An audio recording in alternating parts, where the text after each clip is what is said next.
Srimad Bhagavatam, Canto 1, Chapter 9, entitled The Passing Away of Bhishma Dev, Text 17.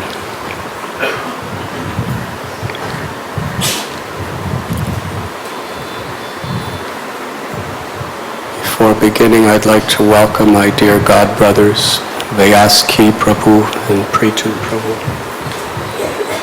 Let us welcome them by loudly chanting Hari.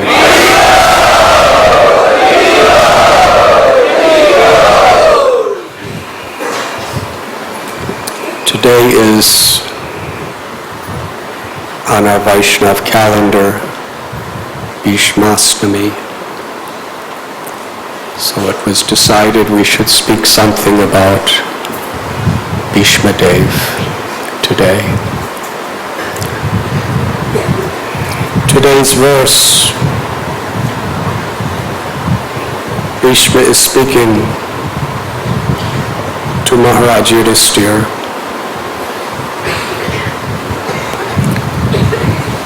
And in this purport,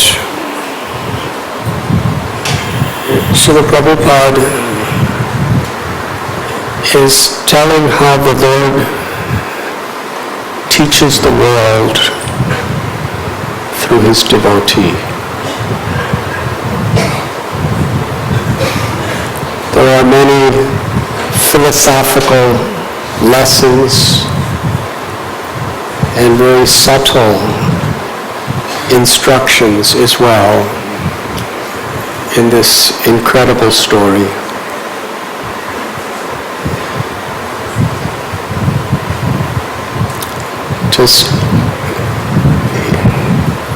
I just came yesterday from Melkote, also known as Tirunarayanpur in South India, one of the four holiest places for the Sri Vaishnav Sampradaya. And every day we climbed a mountain. I believe it has 400 stone steps to reach it. And there is a temple of Lord Narasingha Dev, very ancient. According to the history of that place, Prahlad Maharaj, when he was king, he came there and he was worshipping a Shalagram Shila on that hill, praying to Krishna to forgive him, because he was thinking that because of me, my father had to die.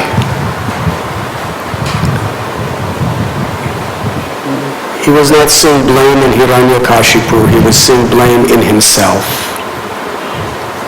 Why? Just so that I could live, my father had to die.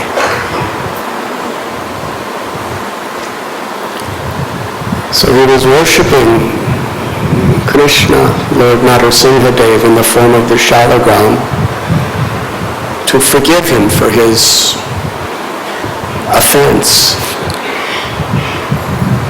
He was lamenting. He was really seriously lamenting. Then he went down to the Kalyani, it's a very ancient kund, and when he came back up, the Shalagram Shila had manifested into this magnificent self-manifesting form of Narasingha, Yoga Narasingha. And Narasingha spoke. He told Prahlad, it's not your fault. Actually, your father, it was due to his own sins that he just had to be removed from this world. Don't blame yourself anymore. And besides that, because of your loving devotion and your prayers for him, I have given him liberation. So in this way, Prahlad was pacified. Very inconceivable, the mind of a Vaishnava. Even when somebody creates the greatest injustices, a devotee is thinking, because of me. And we have a very similar story here in the Srimad Bhagavatam. Maharaj Yudhisthira was faultless. He was honor and integrity personified. He didn't want harm to anyone. But Duryodhana was so envious. And his comrades, Dushasana, Shakuni, Karna, they all joined him. And he even convinced his own father, Dhritarashtra, to join this campaign where the innocent Yudhisthira and his brothers, who were the rightful heirs to the throne, they were cheated, they were blasphemed. In order to disgrace them, they tried to strip Draupadi naked in an assembly of men. They tried to burn them alive, horrible, horrible death in the house of Lak. They exiled them to the forest for 12 years. And while they were there, that wasn't bad enough. Duryodhana sent people to humiliate them and disgrace them in the forest. He even made plans to murder them. And ultimately, when the exile was done, Yudhisthira Maharaj was so patient and so kind. We're Kshatriyas. We need something to rule over. Give us 5 villages, one each. You could have the rest of the world. Duryodhana, his response, I will not give them enough land that you can pierce the head of a needle through.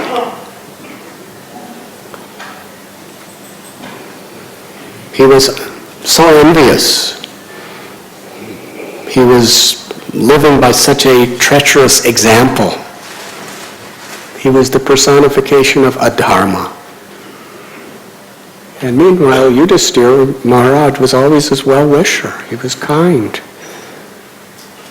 And finally, it was Krishna that decided this war of Kurukshetra has to happen. Krishna was a messenger trying to avert this war. Yudhisthira Maharaj was trying by any means for an alternative in this war. But Duryodhana was so egoistic, so obsessed in his hatred, that ultimately the war had to be fought. And even during the war, there were times where Yudhisthira Maharaj was ready to give everything back to Duryodhana if he just gives the slightest concession.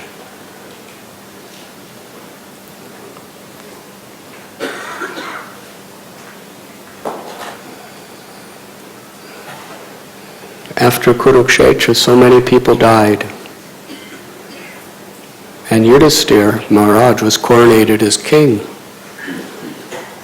And here he is, lamenting like Prahlad. Because of me, all these people had to die. Because of me, all these women are widows. And all these children have no father. All so that I can sit on the throne. Prahlad Maharaj was also sitting on the throne.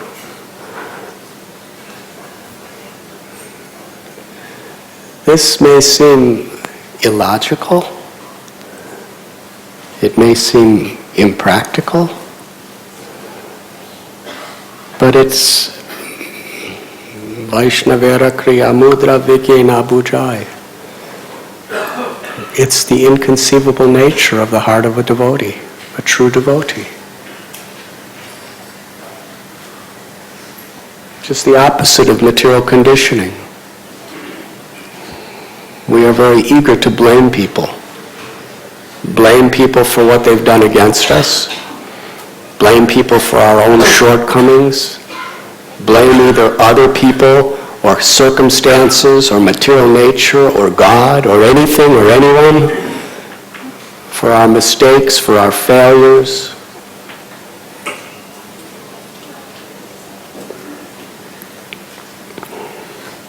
But a devotee, even when actually for a conditioned soul, even when they're completely wrong themselves, they want to blame somebody else. That's the ego. But a devotee has no inclination to blame others or to criticize. Rupa Goswami explains this is one of the qualities of a devotee,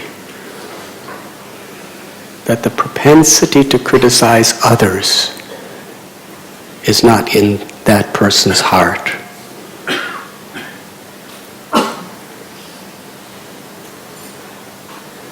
In the case of Prahlad Maharaj, Nrsimhadev had to manifest again just to pacify him. In the case of Yudhisthira Maharaj, so many people were trying to tell Yudhisthira, it's not your fault. And Krishna, by his own love for his devotee, Bhishma Dev, he, by his own free will, was unable to pacify Yudhisthira Maharaj.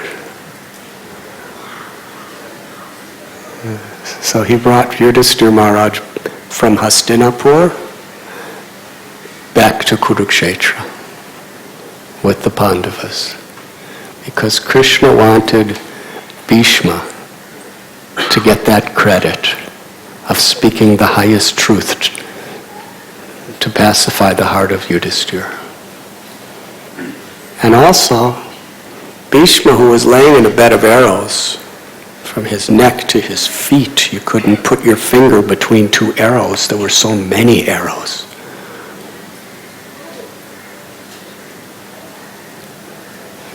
And what a Vaishnava Bhishma was. He was such a powerful warrior that when Duryodhana incited him to really put his heart and soul into the fighting, because previously he's actually in his heart, he was on the Pandava side. But due to the inconceivable arrangement of Krishna to teach the world another lesson, he was on the side of the Kurus. Here is a Mahajan fighting for the enemies of the devotees. Of course, from the external perspective, it is said because Bhishma was honorable, he could not be the king because he made that vow just to honor his father, that he would never take the throne and he would never marry or have children who could take the throne. So ultimately, he was watching as Duryodhana was persecuting and trying to destroy the Pandavas. And actually, Bhishma and Vidura were always advising Dhritarashtra not to follow his son, because he was going to cause the ruination of everything. But Dhritarashtra was so sentimentally attached to his son. In fact, sometimes when Dhritarashtra would become a little soft toward the Pandavas, Duryodhana would threaten to kill himself if his father didn't strongly stand with him. And Dhritarashtra was just not only physically blind, but he was spiritually blinded by his affection for this son. But Vidura and Bhishma, and sometimes Drona also, they would be giving him good advice, but he couldn't follow.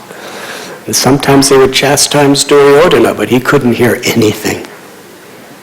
This is the nature of the false ego.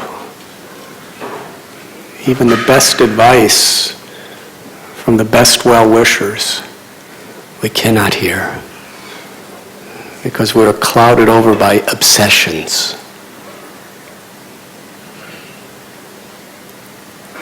Came to the point where Vidura, the younger brother of Dhritarashtra, he was telling his brother that stop being influenced by your son. He is envy personified, offense personified. Everything will be destroyed if you follow him. And Duryodhana heard that.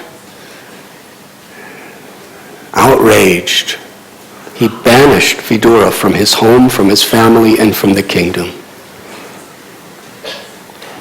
And Dhritarashtra didn't say a word. He let it happen.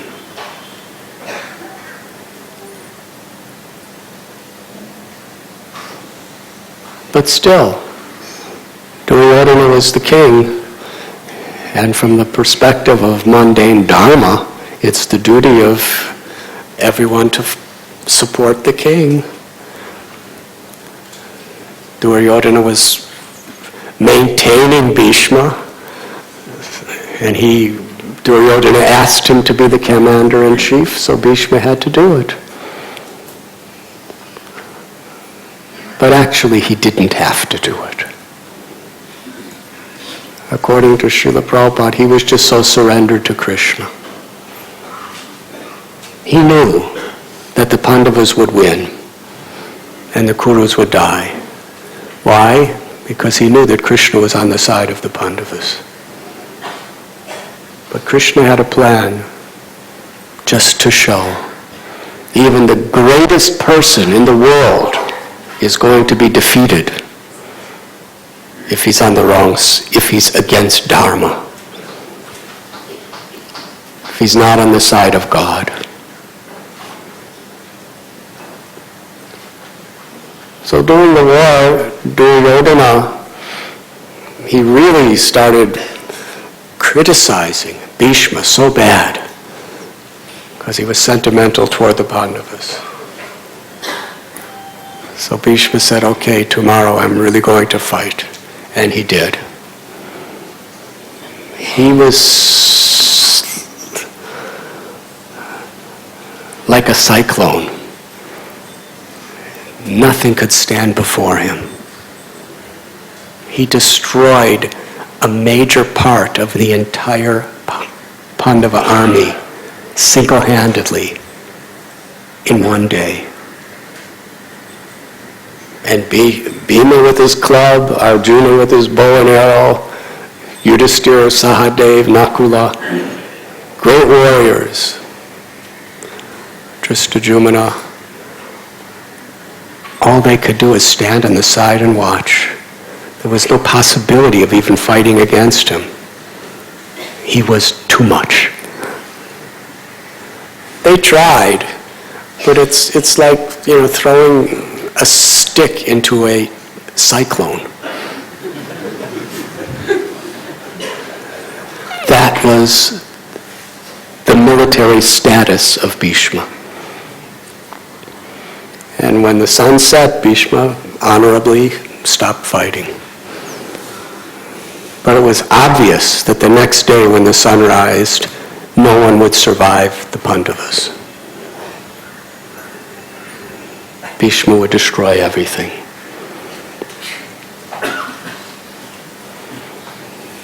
Now Bhishma told Duryodhana, I could kill everyone on this field, but I can't kill the Pandavas because they're personally protected by Krishna. Now Yudhishthira Maharaj was thinking, all these people who have given their lives to support me, they're all being massacred by my grandfather. He was it was a lost cause. There was nothing they could do. But then Krishna, he knew the heart of Bhishma. He said, we should go at night, secretly, to his tent, and ask his permission and ask for instructions to kill him and how to kill him.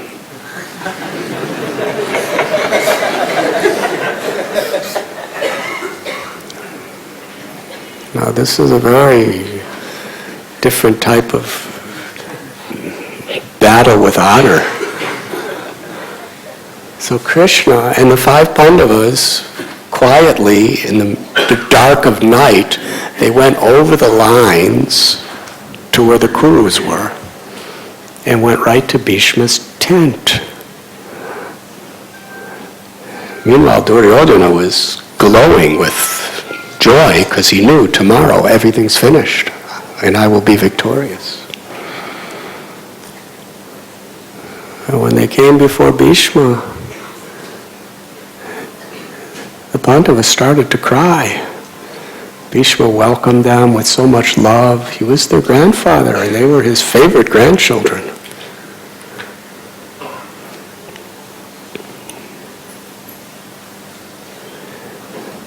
Why are you crying? Why do you look so disturbed? And ultimately, they had to speak. We are fighting for Krishna. We can't fight against you. Please tell us how we could kill you and give us your blessings to do so.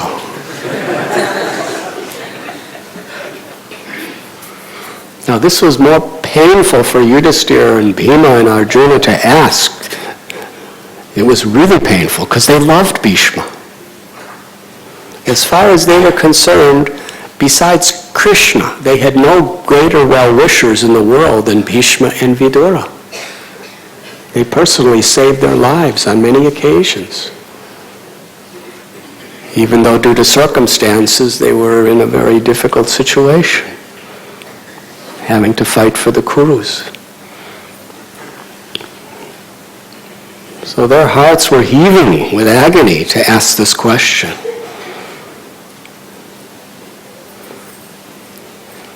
Just put yourself in the Pandava's position. Because we have to understand these stories from the human side. Because Vaishnavas are humans with soft hearts. Even if they're totally transcendental.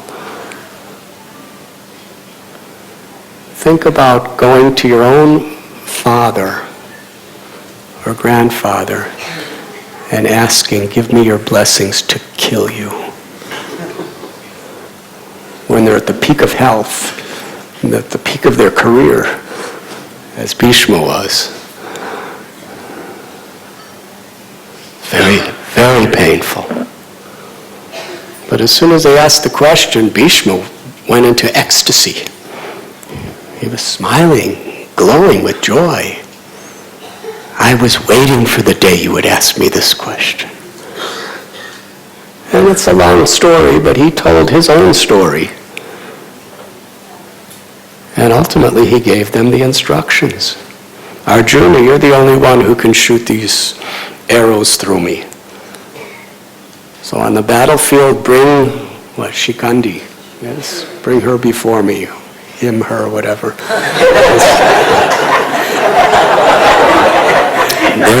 There's a story of that. Where he was just trying to honor his vow before God and his Father. He was implicated in all these difficulties. Yes, the material world is so complicated. Even if you're good, you get complicated and implicated in all kinds of troubles. I won't go so much into that story, but he vowed he would never marry. But then on the request of Satyavati, he tried to get some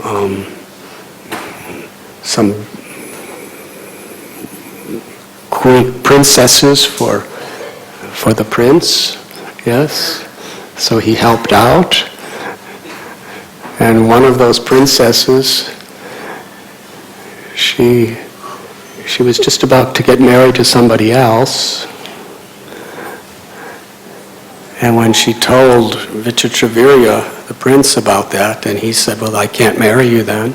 Then she went back to the person she was supposed to marry, and he said, well, Bhishma touched you because he kidnapped you to bring you to this other man, so I can't marry you. And nobody will marry you because you've been touched by someone else. It's high standards in those days.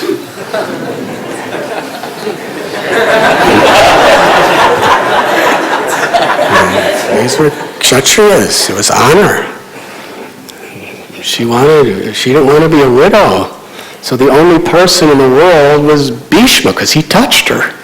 And all he did is grab her by the hand and put her on the chariot. It wasn't anything romantic.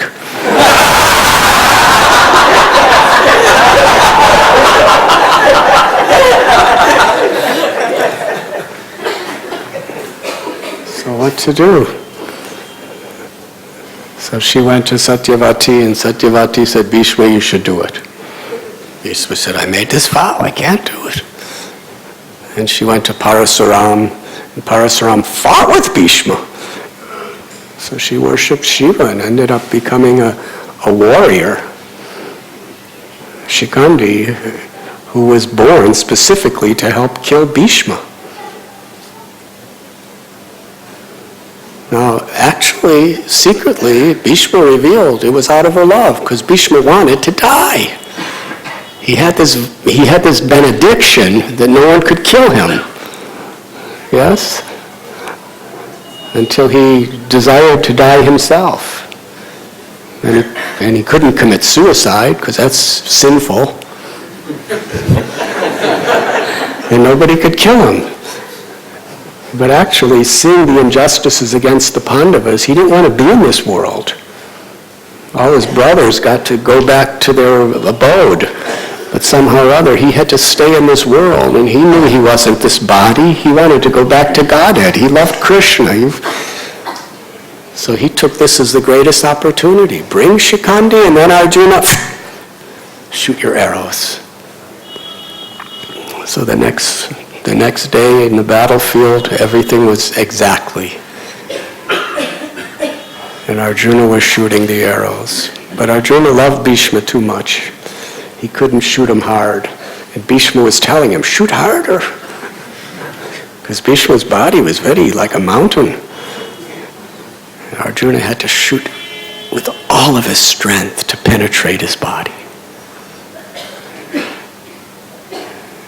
And Bhishma lay down in a bed of arrows. Now Kurukshetra in January is very cold. And he was laying there. In honor of Bhishma, the entire battle stopped right at that moment when he fell to the ground. And all the warriors from both the Pandavas and the Kurus, they all went and personally honored Bhishma for his greatness and glory. And in his honor, they stopped fighting that day. And the next day they began again. And Bhishma was laying there. But amazingly, he did not die, because his blessing was only at his own will. Even that. Can you imagine? If one arrow pierces our body, we're finished. He had hundreds of them. Can you imagine the pain? But he remained alive through the rest of the battle. And then Krishna went down to Hastinapur after the last rites of all the devotees, all the warriors who were on the battlefield. He was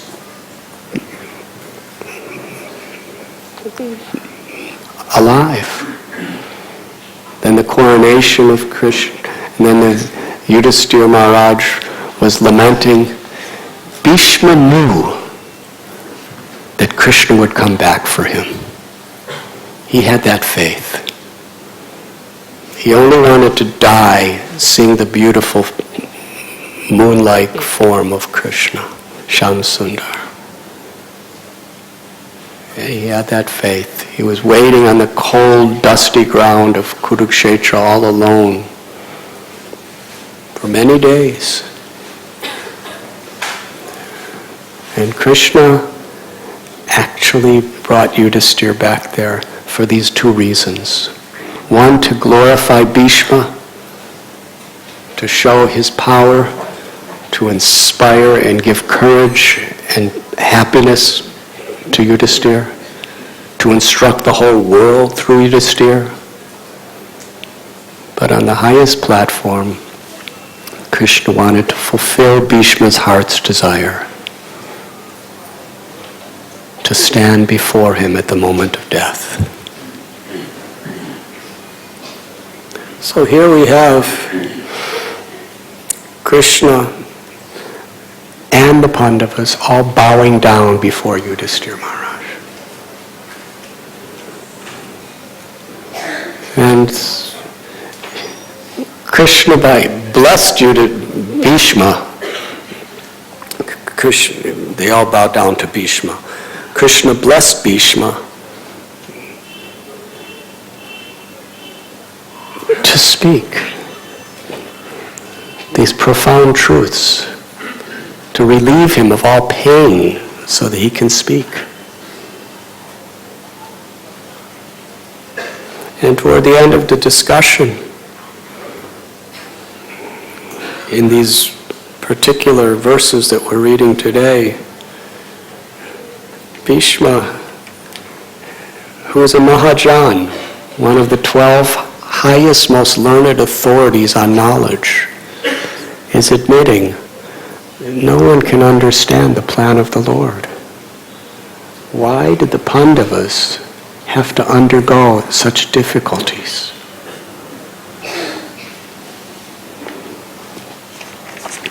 In some of the verses, Bhishma said, "Oh, what terrible sufferings and what terrible injustices you good souls suffer for being the sons of religion personified.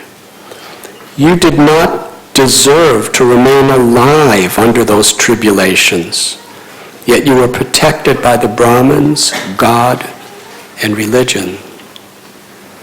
As far as my daughter-in-law Kunti is concerned, upon the great General Pandu's death, she became a widow with many children, and therefore she suffered greatly. And when you were grown up, she suffered a great deal also because of your actions."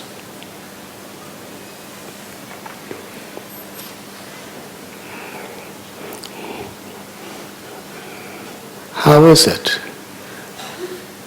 that Kunti, who was so absolutely pure in her devotion, in her love, in her piety, she had to suffer more than anyone? Yes, Draupadi suffered when they were trying to strip her away, but she surrendered to Krishna and Krishna protected her. But then she was exiled to the forest. And the Pandavas, how difficult. There was so much horrible propaganda against them. They were traveling around, living just 2 days ago in Melkote. There's a village named after the Pandavas, because the Pandavas came there. And we went to one place. It takes some time to walk there. Very few people go there. But there are 5 caves where the Pandavas lived. Have you been there, Mahaprabhu? Melkote? Yeah, the caves. And considering that Yudhisthira Maharaj and his brothers, They were living as the kings of Hastinapur. That was their natural right. When you go and look at these caves, they're real small, simple little caves. As far as caves go, they're actually nice caves. For those of you who have lived in caves, they're quite nice caves. But they're caves. It's no place for a king. There's no door. You don't have a front door on your cave. You can't lock it. You don't have any furniture, no kitchen. It's just you just sleep on the rocks. And you go out and search for some berries or fruits from the trees or roots, or you go begging from some house. Yes, I was sitting in the caves, just marveling at what the Pandavas had to go through. But multiply that by hundreds of times, and we can get some glimpse of what Kunti had to go through. Because she had that love of a mother seeing her children in that condition. Not only unbearable, but inconceivable. So Bhishma, who was very, very close, he considered Kunti his own daughter-in-law, and he loved her like a daughter. This is the disciplic succession of suffering.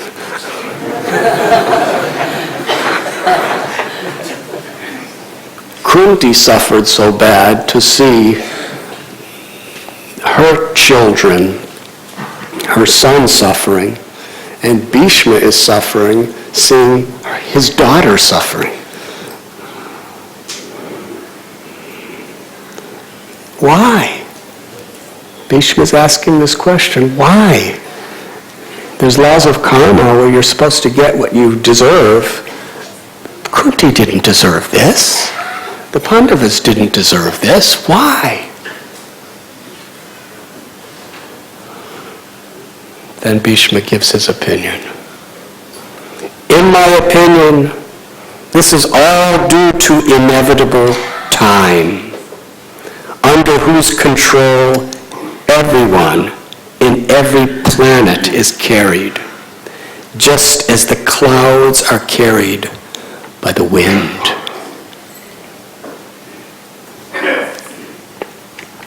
Oh, how wonderful is the influence of inevitable time. It is irreversible. Otherwise, how can there be reverses in the presence of King Yudhisthira, the son of the demigod controlling religion? Bhima, the great fighter with a club, the great bowman Arjuna with his mighty weapon Gandiva, and above all, the Lord, the direct well-wisher of the Pandavas. Bhishma says to Yudhisthira Maharaj, O king, no one can know the plan of Lord Sri Krishna, even though great philosophers inquire exhaustively. They are bewildered. O best among the descendants of Bharat, I maintain, therefore, that all this is within the plan of the Lord. Accepting the inconceivable plan of the Lord, you must follow it.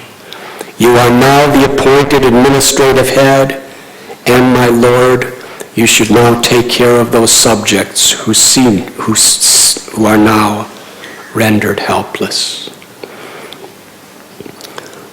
In this verse today, what Bhishma is essentially telling Yudhisthira Maharaj is we really just have to have faith in the perfection of Krishna. We cannot understand the details of why he does what he does. What to speak of Krishna, the controller of all controllers? We can't even understand the details of the laws of karma, which are just mundane laws. We can understand the principle, and we can take the proper medicine. Just like if you get malaria, and if you stay in Bombay long enough, you probably will.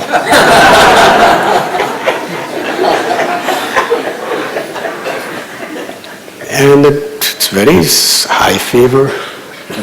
Come to give you medicine. I want to know which mosquito bit me. I want to know the date and the time that I was bitten, and I want to know the exact location on my body where I was bitten. Now, there's very few cases of malaria where anyone can trace out all those details. In fact, it's very difficult to trace out even one of them. But we understand the principle. If I have this fever and the malaria germ's in me, I may not know which mosquito, I may not know where I was when I was bitten, I don't know where I was bitten, may not know what date or time, but I know I was bitten, so I should take the medicine.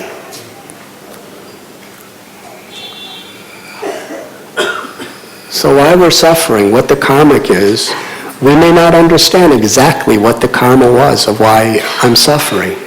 But we can understand the principle that I did something. And therefore, two things. When you're sick, you prevent doing the same thing again. We shouldn't hurt others. We shouldn't cause others pain. We shouldn't engage in immoral activities. Because if I do, I'm going to have to suffer. And I'm suffering, and I don't want to do this again, so I'm going to give up this offensiveness. And second thing is you take the medicine. Enechi ashadi maya nashi borolagi harinam mahamantra lao tumi magi. Sarva dharman purityasya mamekam sharanam praja aham tvam sarva papebhyo moksha ishamimasukja. Krishna says, I will deliver you from all sinful reactions. You may not know the details, but I'll deliver all of them if you just surrender to me. And Krishna himself comes as Chaitanya Mahaprabhu to tell us how to surrender. He's appeared in his holy name. Golokera Premadana Harinam Sankirtan. Kali Kale Namarupe Krishna Avatar. Krishna's in his name. With humility, tolerance, offering all respect to others and not expecting it ourselves. Very feelingly, we should take shelter by surrendering to the holy name.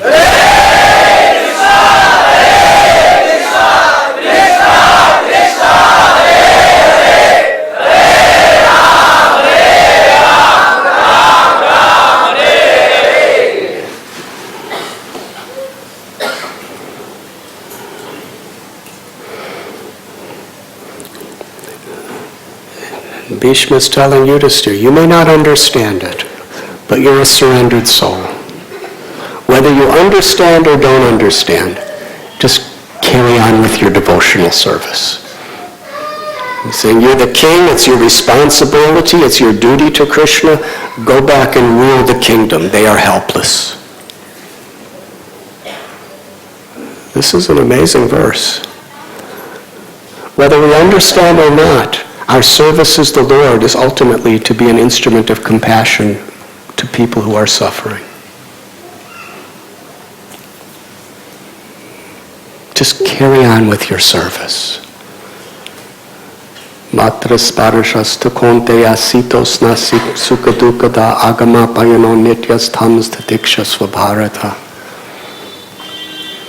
Srila Prabhupada explains that this tolerating the reversals of the summers and the winter seasons of happiness and distress and honor and dishonor and pleasure and pain and all this, the way we tolerate it is we just carry on with our devotional service.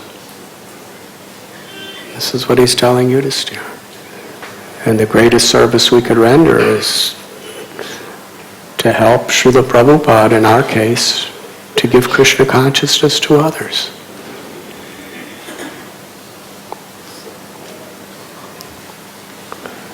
And we find that when the Lord puts his devotees in these types of reversals, even for long times, if the devotees just go on with their service with humility and faith, Krishna makes those reversals into something very auspicious.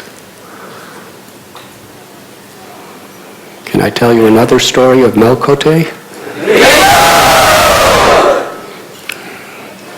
I'm going to miss my airplane, but I will take the risk.